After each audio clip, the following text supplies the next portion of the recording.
আজকে রেসিপি পনিরের তরকারি। প্রথমে কাজু বাদাম, চারমগজ, 1 চামচ গোটা জিরে, একটু আদা, একটা কাঁচা লঙ্কা ছেলে বেটে নিয়েছি।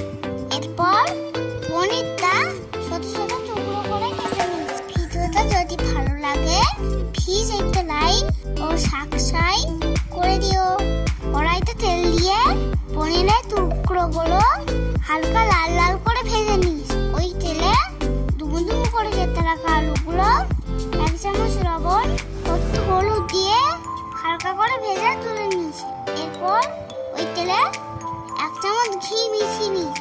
গোটা গরম মশলা 1 চামচ জিরে দিয়ে হালকা একটু নেড়ে চেড়ে কুচানো টমেটো গুঁড়ো দিয়ে দিস।